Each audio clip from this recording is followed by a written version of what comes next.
Pegando o gancho no texto que o Laércio compartilhou, né, nós estávamos em reunião mesmo de liderança e ele compartilhou esse texto de Apocalipse 3, de 1 a 3. Então, eu trouxe aqui também para essa mensagem, porque ele de fato, né, ele mostra aquilo que nós estamos vivendo no dia de hoje. Mesmo o anjo, né, mesmo Jesus falando para João lá na ilha de Patmos, né, falando para a igreja em Sardes, né, 2000 anos atrás, como era a situação dessa igreja, né, como ele falou, e ele diz, e a Jesus analisa as obras da igreja, analisa as obras que aqueles irmãos estão fazendo no nome de Jesus, né? Ele falou assim, olha, eu vejo que as tuas obras, né, ele fala assim, conheço as tuas obras. E aí ele fala, né, o Wesley falou, numa igreja que tem fama de estar viva, mas está morta. Né? Em outras passagens fala também do primeiro amor que morreu, enfim, outras coisas.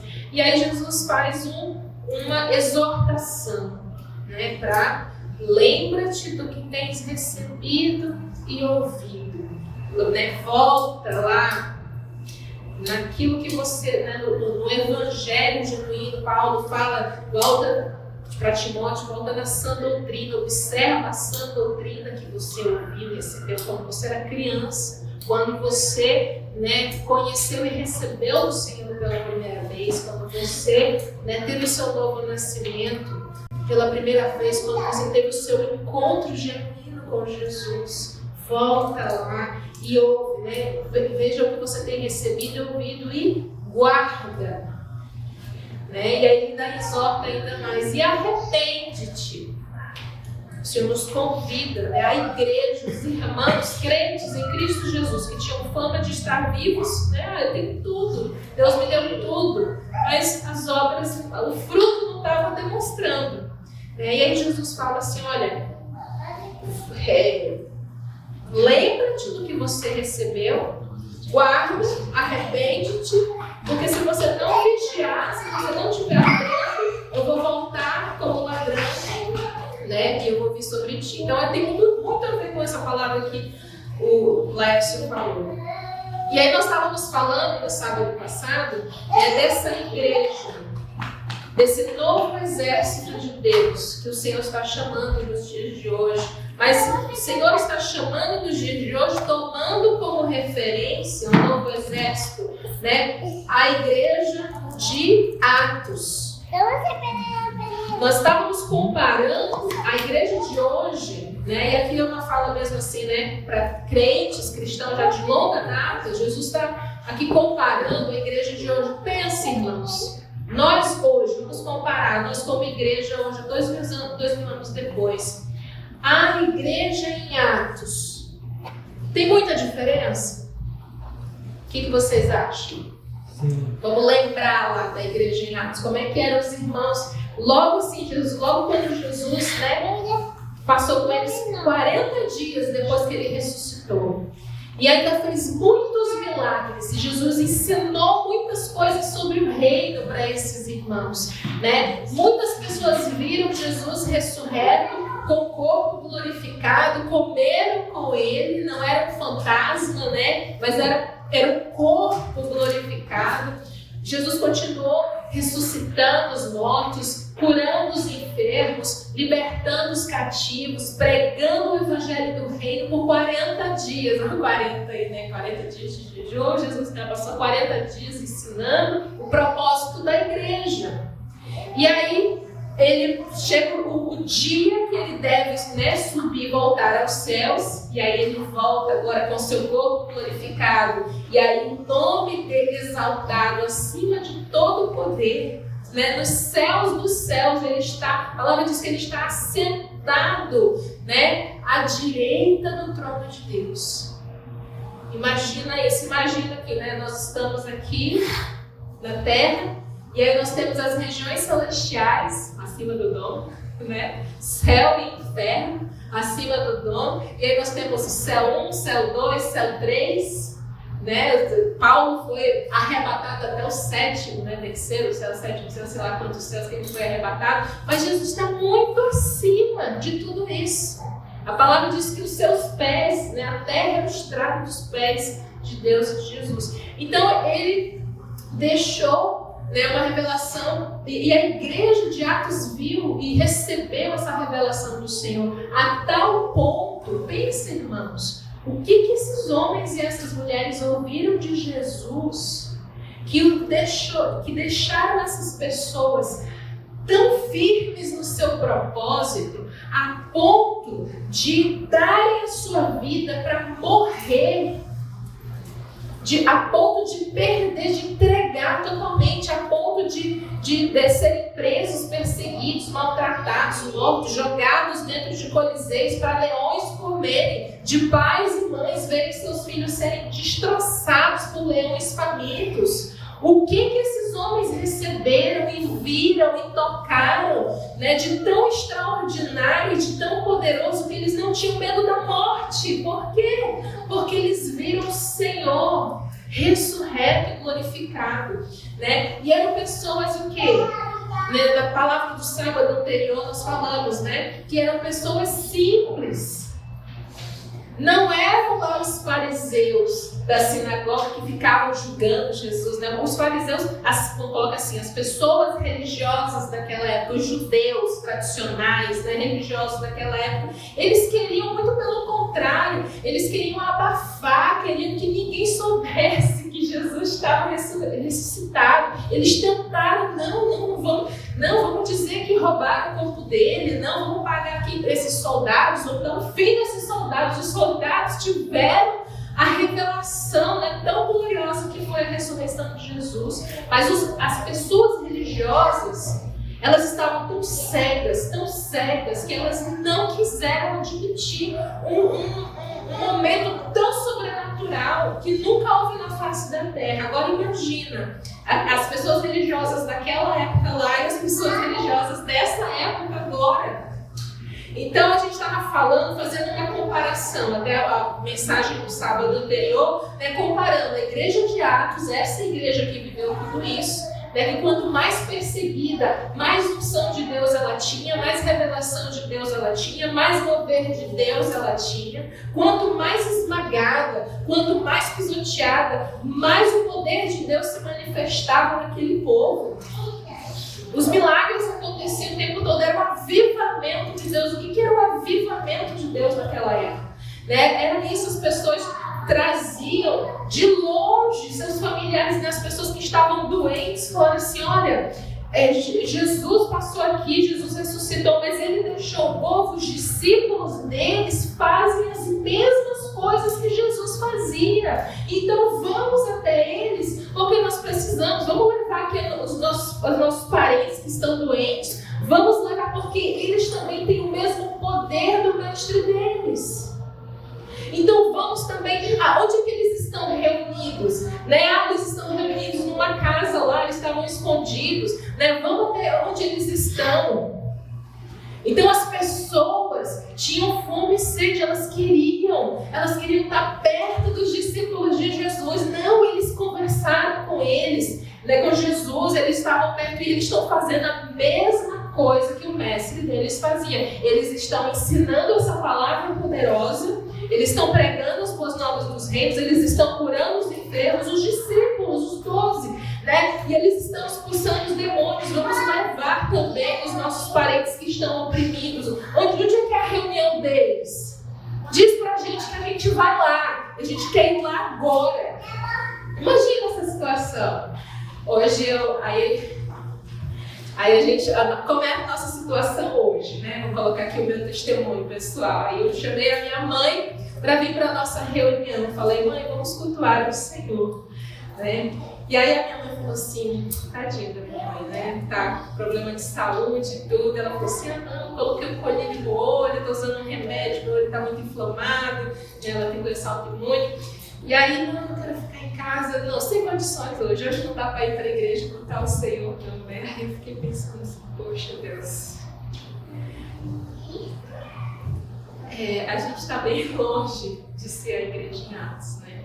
Porque se fosse a igreja em Atos, falou assim, olha, a gente vai reunir, vamos cultuar o Senhor, e falou assim, eu vou porque eu vou ser curada, né? Eu quero estar no meio do povo de Deus, no meio dos discípulos de Jesus, porque eu sei que lá, apesar dessa dor que eu estou tendo, apesar dessa doença, eu sei que eu vou estar lá no meio de vocês, e Jesus vai derramar, né? E vai acontecer isso, aconteceu aquilo. Eu fiquei pensando, né? Poxa, a gente está bem longe mesmo do propósito da igreja, como era lá, das pessoas que elas não mediam esforços para estar onde Jesus estava, e elas também não mediam esforços para estar depois onde os discípulos, os apóstolos estavam, né? Então, assim, fazendo essa comparação, né?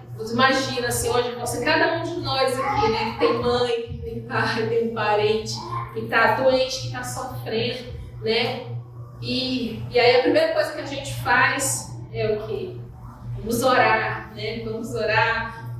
Ou então, que nem eu vi hoje, eu ia falar, mas aí eu vi uma coisa assim, bem diferente, falar assim, eu tô com essa doença e tal. O que eu preciso? Eu preciso, a primeira coisa que a gente pensa, preciso de Jesus, não, eu preciso de um especialista.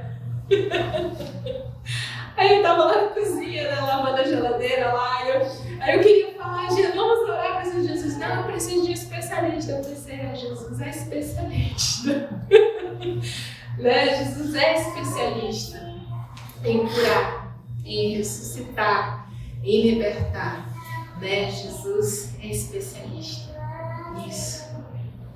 A palavra fala assim que por tudo aquilo que Jesus sofreu, né, pelas suas pisaduras, né, por cada dor, cada ferimento no corpo de Jesus enquanto ele estava sendo ali crucificado, por lembra as chicotadas que ele levou no caminho, né, pra lá? Cada ferimento daquele sai a cura, né, sai a cura de Jesus. Jesus é especialista em curar. Pelas suas pisaduras nós fomos curados. O castigo que estava sobre Jesus hoje nos dá paz, né, para saber que Deus não está mais com raiva da gente. Deus, né, não há nada que nos separe mais de Deus. Se o problema era o pecado, Jesus veio e tirou o pecado, porque Ele é o Cordeiro de Deus que tira o pecado do mundo. E por causa do seu sangue sobre nós, né, como a oferta, o sacrifício perfeito, Ele foi a oferta perfeita entregue em favor do pecado, né, para perdão dos pecados de uma vez por todas. Então, se você hoje veio aqui pensando assim, né, poxa Deus, eu sou um pecador, né, eu preciso me arrepender, eu preciso ofertar, né, o Senhor me perdoe, né, eu tenho uma boa notícia para você. Jesus fez a oferta perfeita por você, que rasgou de uma vez por toda a escrita de dívida, aquilo que te oprimia, né, aquilo que te prendia. Jesus foi lá e resolveu para você. Você não é mais culpado. Você é livre. Você tem vida plena, né? Se tinha uma carta de morte sobre a tua vida, hoje em Cristo Jesus, de uma vez por toda, você recebeu vida no lugar da morte. Você recebeu perdão no lugar da acusação. Você recebeu cura no lugar da doença. Você recebeu liberdade no lugar da prisão. Você não está mais aprisionado por causa do que Jesus fez, que foi perfeito e foi de uma vez por todas. Não há mais necessidade de sacrifícios anuais, imolações, de ir lá matar o cordeiro e oferecer aquela fumaça, né, para Deus novamente, porque Jesus é o Cordeiro de Deus, o sacrifício dele foi perfeito. Agora imaginem, irmãos, esses irmãos receberam essa revelação e eles estavam vibrantes, né, vibrantes mesmo com essa realidade. E hoje nós aqui, mesma coisa hoje. A igreja hoje, ela está nessa vibração toda. Ela está debaixo dessa unção toda, né? Você, nossa, nós vimos, nós tocamos palpamos o verbo, né? Nós vimos os milagres, né? Nós conhecemos Jesus, como aqui na música que nós cantamos, né? Nós conhecemos Jesus de perto, no mover dele, o poder dele. A gente está nessa vibração toda, a gente precisa estar. A gente pode sim se colocar nessa posição, a gente pode sim se posicionar dessa forma. Sabe por quê? Porque Jesus continua nos escolhendo, Ele continua nos chamando, Ele continua olhando para nós hoje, né? E Ele continua falando ao nosso coração: ei, eu te dei vida e te dei vida plena. Nós somos o corpo de Cristo hoje. Nós estamos parecendo bem diferente daquela igreja lá em Atos. Se você olhar, né, Deus movendo, todo aquele avivamento e tudo mais. O novo de Deus estava sendo presente na vida daqueles irmãos lá em Atos, que estavam antes acostumados a uma vida religiosa, na sinagoga, nos ensinos lá dos rabinos e tudo mais, mas de repente mudou tudo, veio um mover diferente de Deus. Então, neste avivamento, Deus está formando um novo exército.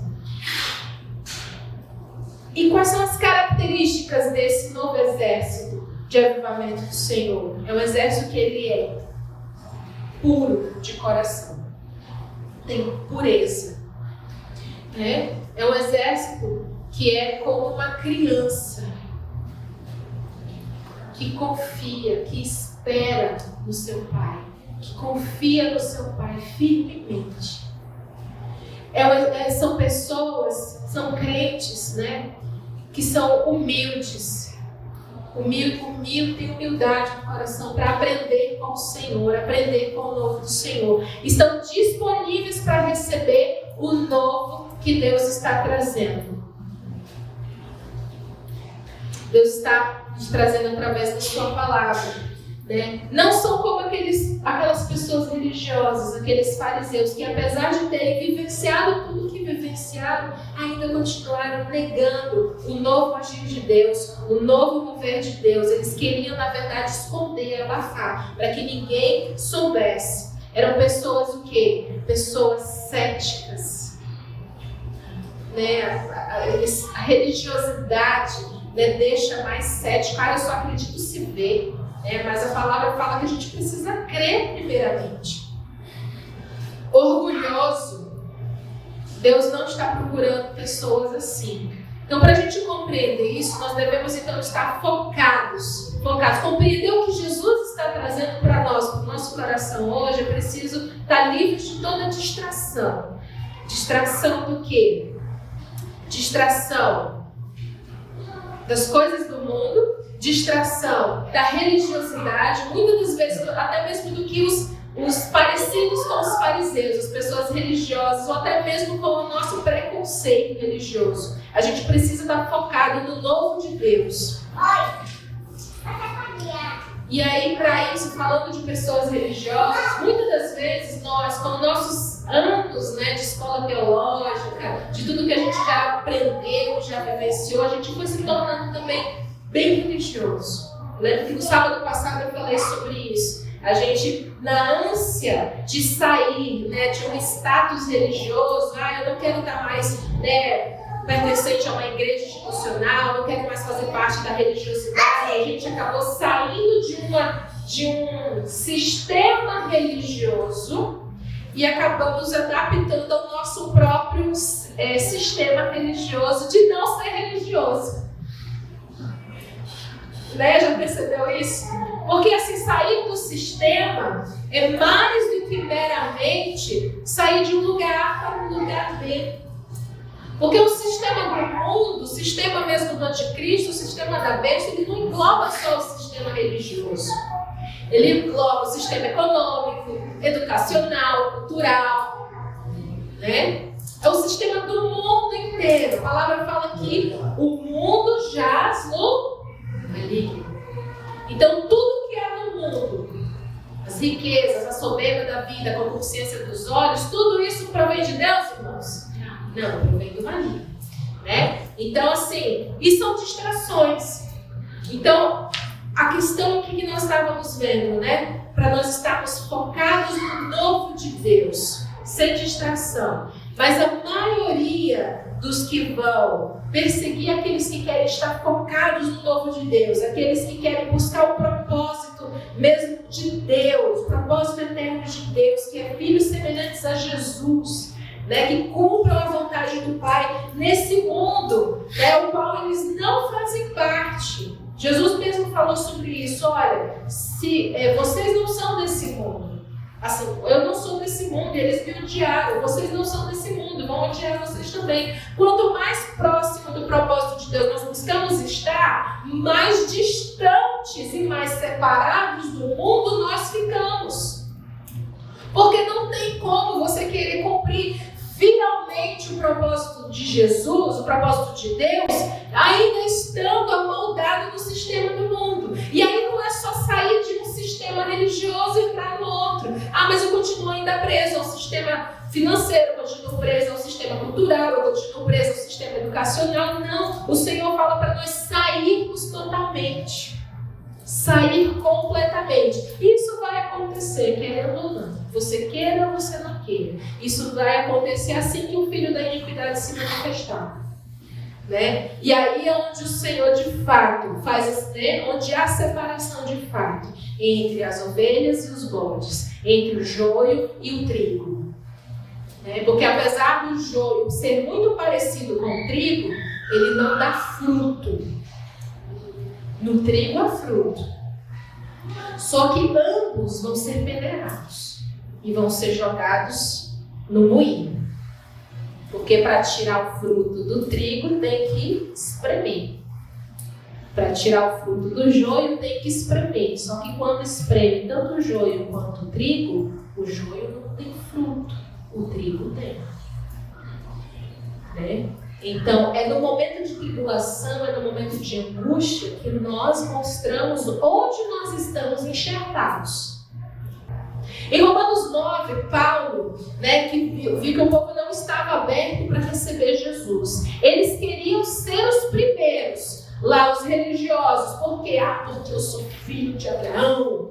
Eu sou herdeiro das promessas que Deus fez para o nosso pai Abraão. E nós somos os primeiros e tudo mais. Porque eles eram descendentes. Então eles achavam que já estava tudo certo. Eles não precisavam se esforçar para nada. Eles já eram descendentes. Lá em Romanos 9 fala assim. Romanos 9, 25 e 26. Você pode marcar aí.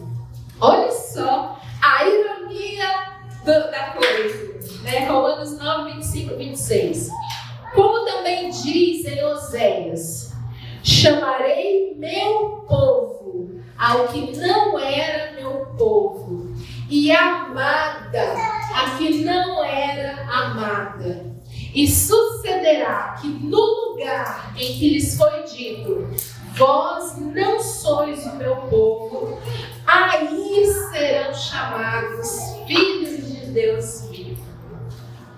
Tem algumas traduções que falam assim, olha, Paulo falou assim, olha a ironia, né? Que não era judeu, né, de nascimento, que não era um gentil, né? Estava fora dessa promessa, fora da aliança, não era considerado um povo de Deus. Hoje em dia as pessoas falam assim, olha para você ver, né? Eu fico pensando na controvérsia da palavra com relação a Jerusalém, né? Ai, porque o Senhor guarda Jerusalém, o Senhor abençoa Jerusalém. Vamos orar por Israel, né, de Deus e tudo mais. Irmãos, quem é Israel de Deus? Hoje, quem é a Israel de Deus? Quem é Jerusalém celestial? É todo aquele, segundo a palavra, é todo aquele que confessa Jesus. É o verdadeiro Messias. Aí vamos ver assim, os judeus hoje, esses judeus atuais que estão lá na Jerusalém terrena, eles confessam Jesus? Não, eles negam Jesus. Os seus livros sagrados, Talmud, né, confessam Jesus, diz que Jesus é o Messias verdadeiro, que é o Filho de Deus. Mas e como que, né? Porque Deus protege, Jerusalém protege Israel. Quem é essa Israel e essa Jerusalém que Deus protege hoje? todo aquele que confessa a Jesus como Senhor e Salvador, como Messias, o Filho de Deus. Então, diga assim, a Jerusalém verdadeira somos nós. A Jerusalém espiritual somos nós. Nós somos herdeiros de Deus, co-herdeiros com Cristo. Aquela promessa que foi feita para Abraão lá atrás, em ti serão benditas todas as famílias da terra, chegou em nós por causa do sacrifício perfeito de Jesus e por causa da obediência. Então aquela promessa lá nos alcançou em Cristo Jesus. Por isso que nos fala, eu te dei vida em abundância. Toda aquela abundância que Deus descreve para Abraão chegou em nós. Então imagina como que nós estamos vivendo hoje. E aí Paulo está falando dessa ironia, porque lá os judeus acharam, que eles eram, o povo, vamos colocar assim, eles eram os primeiros. E Paulo está falando aqui o contrário, olha só. Aquele que nem chamava por Deus. Deus falou assim, vocês são meu povo. Imagina aquela pessoa que não é religiosa, que nem vai para a igreja, que não tem rotina religiosa, que nada, sabe nada. De repente ele se encontra com a glória de Jesus, ele é curado, ele é liberto, ele é restaurado, ele passa a ter um amor sobrenatural por Jesus. Ele não tem vivência nenhuma, de vida religiosa. Ele começa a amar o Senhor tão intensamente por causa do encontro que ele teve com o Senhor. Amém. E aí Deus fala assim, esse é o meu povo, esse é o meu amado. Esse é o tipo de coisa que a gente vai ver, o Senhor nos está mostrando para ver hoje. O que isso significa? É uma restauração, é um retorno àquela igreja lá de Atos. Onde esse novo avivamento, vamos dizer novo avivamento, esse reavivamento da noiva, que o Senhor pede para a gente voltar lá, que foi daquele texto que o Lárcio leu, lá de Apocalipse. Olha, volta lá e lembra daquilo que você ouviu, aprendeu. Volta lá no primeiro amor da igreja em Atos. Volta lá. Como é que eles eram? Lá tinha uma pessoa especial, uma pessoa só ungida, uma pessoa só que tinha o mover de Deus. Os 12 estiveram ali com Jesus. E Jesus falou assim, olha, vão, e multipliquem isso e façam discípulos. E todos aqueles que queriam seguir Jesus, se tornavam discípulos, passavam a possuir a mesma unção que os 12. Então o Senhor está falando para a gente olhar novamente naquele lugar lá naquela igreja, onde todos possuíam o mover, o amor, a paixão, do Espírito Santo por Jesus, o amor por Jesus. Todos eles tinham o dom, porque o chamado, o propósito não é para uma pessoa só, não é uma pessoa, porque não é o profeta, o pastor, o apóstolo, não é nada disso. É o corpo de Cristo funcionando perfeitamente nos seus ministérios, nos seus dons. O Espírito dá dons aos homens e todos eles eram capacitados. Capacitados para quê? Para pregar as boas novas do Evangelho, para curar os enfermos, para libertar os cativos, todos eles. Romanos 9, 30 a 33 diz assim: que diremos, pois, que os gentios que não buscavam a justiça alcançaram a justiça? Sim, mas a justiça que é pela fé. Mas Israel, que buscava a lei da justiça, não chegou à lei da justiça. Por quê? Porque não foi pela fé, mas como que pelas obras da lei, pois tropeçaram na pedra de tropeço. Como está escrito: eis que eu ponho em Sião uma pedra de tropeço e uma rocha de escândalo, e todo aquele que crer nela não será confundido.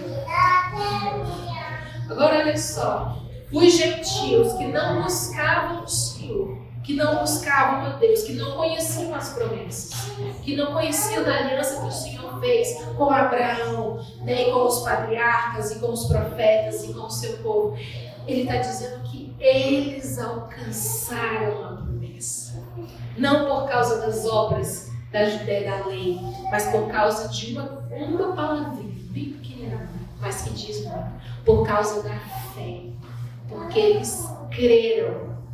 Eles creram que o Espírito Santo também era para eles. Eles creram que a vida de Jesus também era para eles.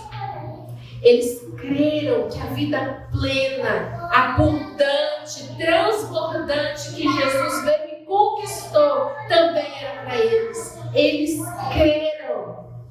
E por causa do crer e por causa da fé, eles alcançaram justiça. E assim será hoje. Tem pessoas religiosas que fazem todas as coisas religiosas, mas o seu coração não é humilde, não é puro, não é ensinável para a unção de Deus. Eles não conseguem ver a nova revelação de Deus, eles são duros de coração, porque se acham que já sabem de tudo da vida. E não buscam o novo do Senhor. E não buscam a revelação fresca do Senhor, diária, o devocional diário, aquele momento que o Senhor fala assim: ei, vem cá, começa o teu dia comigo, eu quero te mostrar coisas novas, senta aqui comigo, fica aqui, antes de começar o teu dia, vem cá, deixa eu trazer um renovo para você nesse dia, senta aqui, vamos conversar, abre minha palavra. Ora, eu tenho uma unção nova para você. Eu tenho um dom, uma capacitação para você nesse dia. Aleluia. Tem pessoas que perdem este avivamento porque não estão dispostos a abandonar a sua religiosidade.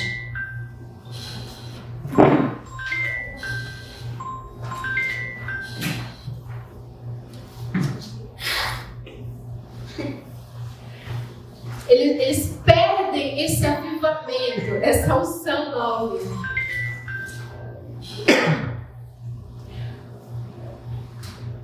Eles fazem tudo o que manda o figurino.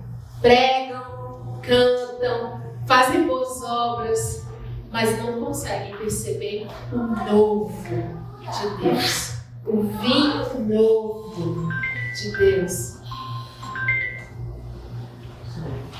Eles estão estagnados no seu próprio jeito de fazer as coisas para Deus.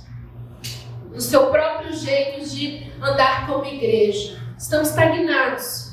Como orar, como expulsar demônios. Não vamos fazer isso aqui agora não. Isso não é mais tempo para isso não. Eles não estão abertos para a forma como apenas Deus move para o novo do Senhor.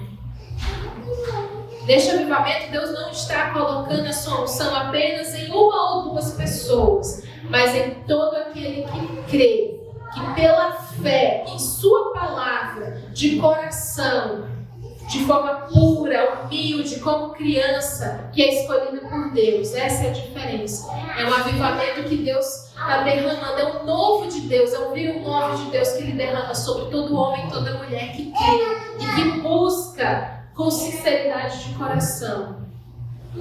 Em Efésios 4, de 11 a 15, diz assim, fala sobre os dons, né? Que o Espírito Santo distribui. Então, o Espírito Santo distribui o dom de acordo com como ele quer. Alguns falam assim: eu sou evangelista. Tem o dom, né? Aquela palavra assim: você tem a unção missionária sobre a sua vida, você tem a unção de evangelista, você tem a unção de apóstolo, você tem a unção de profeta, né, sobre a sua vida, e acha que é só aquilo ali. Mas na verdade o Espírito Santo, ele distribui como ele quer. E muitas das vezes, na necessidade que o Espírito Santo quer usar, ele pode dar para você ali a unção de profeta, na hora que tem que ser profeta, a unção de evangelista, na hora que tem que ser evangelista, a unção de operador de milagre, na hora que tem que operar milagre, porque o Espírito Santo que dá, que capacita, capacita. Então ele pode te dar 1, 2, 3, da forma como ele quiser. A gente só precisa estar disponível para o Senhor. Senhor, o que o Senhor tem para mim aqui hoje, agora, nesse momento? Me usa. E ele fala lá em Efésios 4, 11 e 15, diz assim: e ele designou alguns para apóstolos, outros para profeta, outros para evangelistas e outros para pastores e mestres, com o fim de preparar os santos para a obra do ministério, para que o corpo de Cristo seja edificado. Estava falando isso, acho que hoje, ontem com o Laércio, a respeito dos 5 ministérios da igreja. O Senhor nos chama nesse reavivamento a valorizar o que a igreja em Atos vivia. Não tinha problema nenhum de chamar alguém de apóstolo, o apóstolo, aquele que é enviado, né? Aquele que é enviado para pregar, para anunciar, para abrir novas igrejas. Você que é profeta, não tinha problema nenhum de conhecer. Você que é evangelista, você que é pastor. Hoje em dia essas palavras perderam seus significados por causa dos religiosos, por causa das pessoas que o mundo está indo no coração deles, ficou banal. Hoje o pastor, infelizmente, tem sinônimo de quê? Pastor não dá dinheiro para essa igreja, que pastor rouba, porque pastor engana, esse profeta só dá profetada, essa pessoa está se auto-titulando profetada, revelamento, sabe? Mas isso não era assim. Na igreja em Atos não era assim. O Senhor usava os irmãos, as pessoas simples, não eram religiosos, eram pessoas simples, muitas vezes iletrados, pescadores, comerciantes, mas o Senhor usava e a igreja reconhecia. Eu fico assim admirada com aquele texto que falava assim, que os irmãos lá de Atos, eles tinham tudo em comum, né? E não havia necessitado no meio deles, porque eles tinham propriedades, eles vendiam as propriedades e eles traziam a oferta e colocavam nos pés dos apóstolos. Agora imagina, visualiza aqui comigo a imagem, né? Vamos dizer aqui que o Senhor está me ungindo com o dom de apostolado. De repente eu estou aqui pregando para vocês e aí você fala assim: olha, eu trouxe aqui uma oferta, eu quero colocar aqui no pé da apóstola. Aí alguns religiosos vão pensar assim: olha aí, está adorando o homem, esse aqui está colocando dinheiro no pé do homem, não sei o quê. Mas os irmãos da igreja em Atos faziam isso, traziam as ofertas do que eles vendiam para distribuir, e eram os apóstolos que distribuíam entre os necessitados da igreja. E eles traziam, e eu fiquei pensando: meu Deus, olha esse mover, olha como é que é o mover do Senhor, das pessoas comuns que nem eram daquela igreja, nem eram daquela comunidade, reconhecer a presença e o mover de Deus na vida daqueles homens. Isso não era só para eles, isso é para mim, é para você hoje também.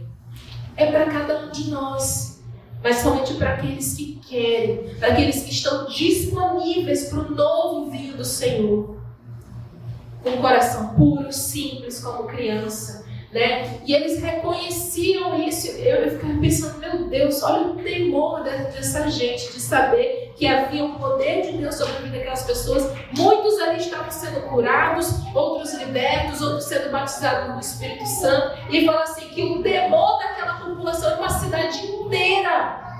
Imagina agora nós aqui em Porto Velho, as pessoas ouvindo de longe: olha só, tem uns crentes ali que estão se reunindo, e ali tem um mover de Deus, tem uma unção de Deus, os dons estão ativos naquele lugar, os ministérios estão ativos naquele lugar. Ei, vamos lá, eu tenho parente aqui na minha casa que está doente, vamos lá, não vamos medir esforço, ele está acamado, vamos botar ele na maca e vamos levar, carrega, bota ele no ombro, a gente leva ele. Por quê? Porque lá, aqueles irmãos lá, eles conhecem o Senhor, eles perseveram em oração, eles estão juntos, eles estão estudando a palavra, eles estão buscando a presença de Deus, eles estão buscando receber o ativamento dos dons na vida deles, e os dons estão ativos, os ministérios estão ativos. Vamos lá!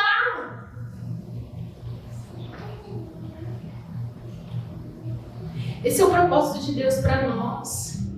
Não é só para uma pessoa, não é para a glória de homem, é para a glória de Deus. E aí imagina essas pessoas chegando aqui, olha, não é muita gente não, é só 1, 2, 3, 4, 5, 6, 7, é só 7 irmãos, mas que tem os 5 ministérios lá, e os 12 estão ativos lá, e a gente vai levar aqui esse nosso parente, ele vai entrar, ele vai sair curado, em nome de Jesus, para a glória de Jesus. Mas não é por causa da Carla, não é por causa do Adi, da Sansa, do Tarso, não é por causa deles, não, é por causa da presença de Jesus manifesta no meio deles.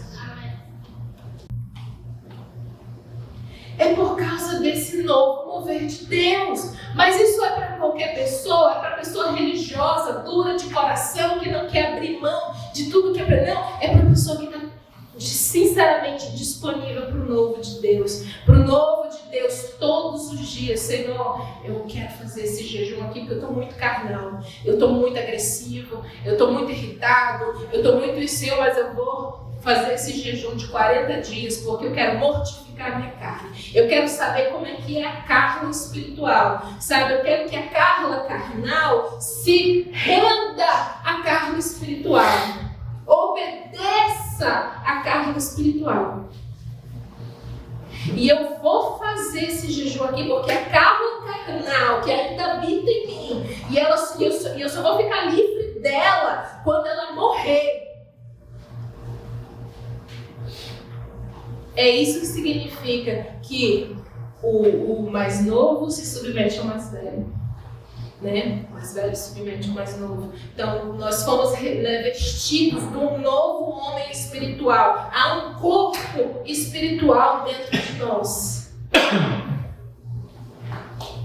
Mas nós ainda temos um corpo carnal que não se submete à lei de Deus. Por isso que Paulo fala, dentro de você é uma guerra dentro de você. Porque aquilo que você sabe que é certo, você não faz. Você faz o quê? Aquilo que você sabe que não pode fazer. Você está lutando. A sua carne está lutando contra o seu espírito. Quem é que vai prevalecer? Você tem a escolha. A chave está na sua mão. Basta você querer. Eu quero que prevaleça o Adi espiritual. Eu quero que prevaleça a Marilé espiritual. O Tarso espiritual. Né? Os irmãos, eu quero que prevaleça esse. Eu quero conhecer esse. Você quer saber o propósito de Deus na sua vida, o mover de Deus, como é que a unção de Deus na sua vida faça o homem espiritual que está em você prevalecer. E como que ele vai prevalecer? Alguém vai ter que morrer.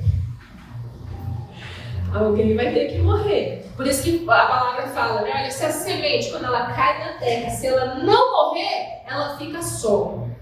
Mas se ela morrer, ela cresce e dá muito fruto. O Senhor espera de nós frutos. Mas alguém tem que morrer. Que não seja o nosso homem espiritual, porque isso pode acontecer? Pode. A palavra fala assim, olha, não abafe o Espírito que está em você. Não entristeça o Espírito Santo, não abafe o Espírito. Muito pelo contrário, fortaleça ele. A oração de Paulo era sempre isso. Ó Senhor, fortalece o homem espiritual na vida dos meus irmãos. Fortalece ele para que o homem carnal perca as forças, morra. Mas aí sabe quando é que a gente vai parar de lutar com esse homem carnal? Quando a gente receber o corpo glorificado, a redenção.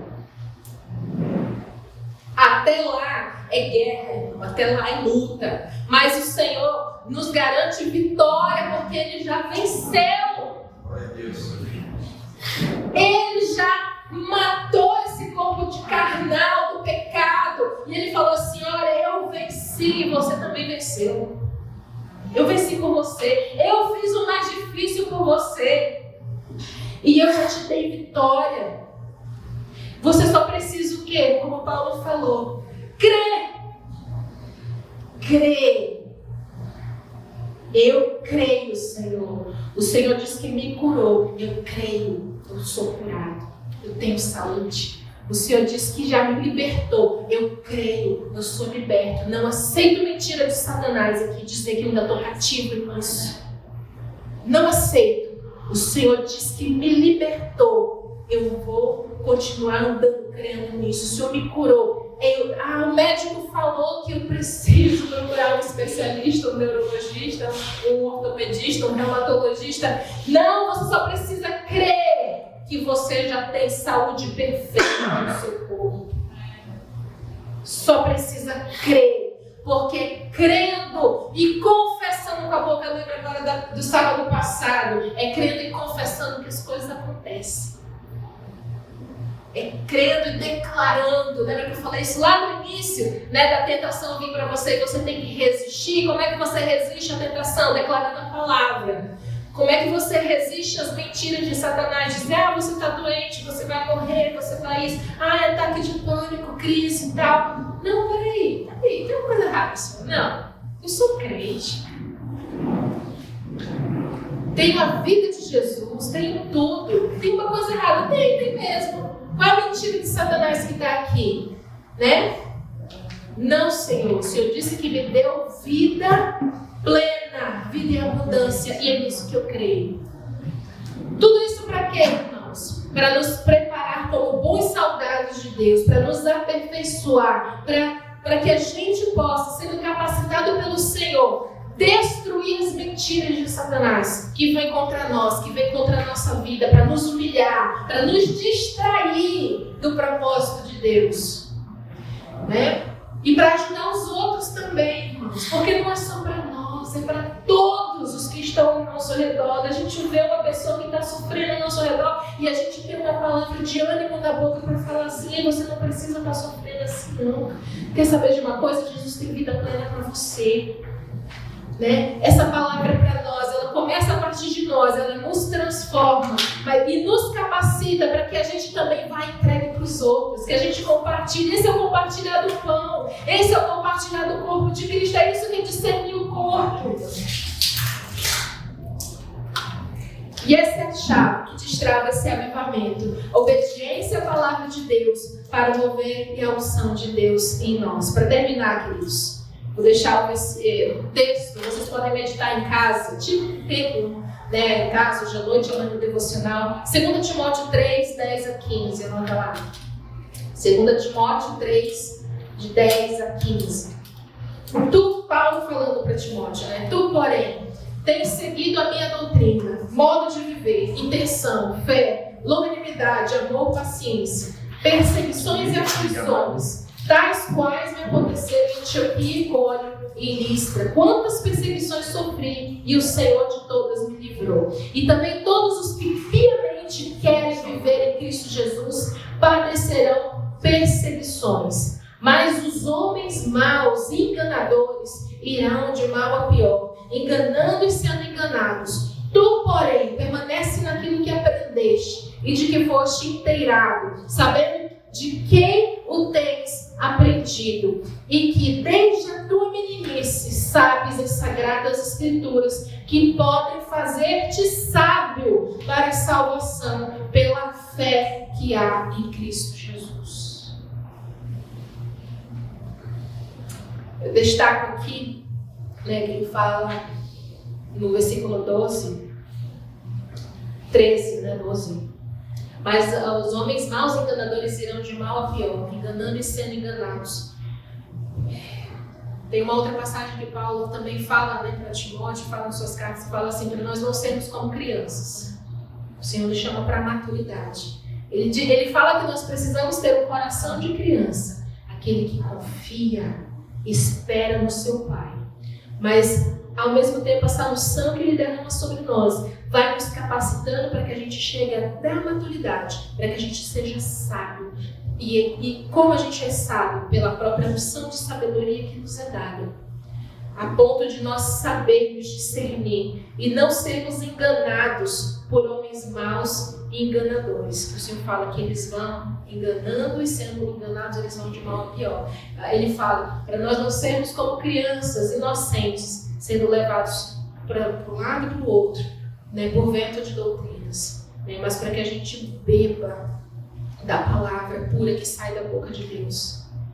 Nem só de pão vive o homem, mas de toda a palavra que sai da boca de Deus. E a unção que o Senhor derrama sobre nós, ela nos capacita para sermos sábios, para alcançarmos a maturidade em Cristo Jesus, para conhecermos profundamente o que está no coração de Jesus, o que está no coração de Deus, no coração do Pai, e para chegarmos à maturidade de filho, a semelhança de Cristo Jesus, que veio, que sabe que está nesse mundo para obedecer ao seu Pai.